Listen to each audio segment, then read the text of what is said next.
Unpaid labor. Let's go. If pregnancy is not a job, explain surrogacy. If childcare isn't a job, explain daycares and nannies.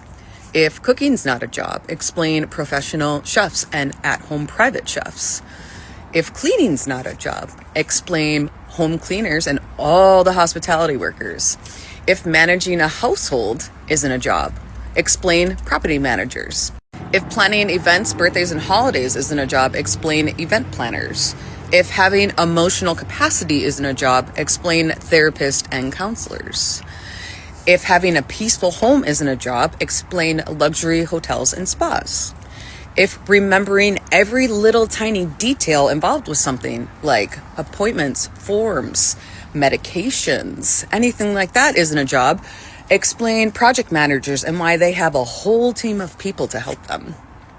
If managing multiple schedules isn't a job, explain executive assistants and operations managers. If teaching life skills, creativity, and knowledge isn't a job, explain teachers. If taking care of somebody when they're sick isn't a job, explain doctors, nurses, and an entire hospital staff.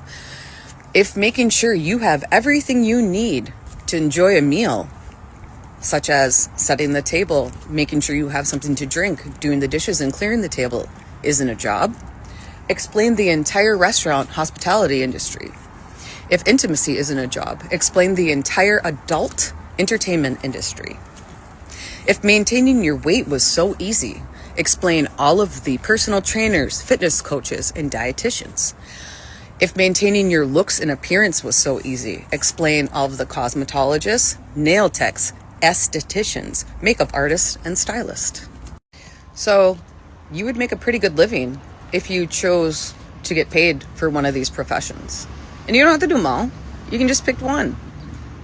So why are we at home doing this for free? Why is it expected of us to do all this for free? And many of us are still going to a job as well.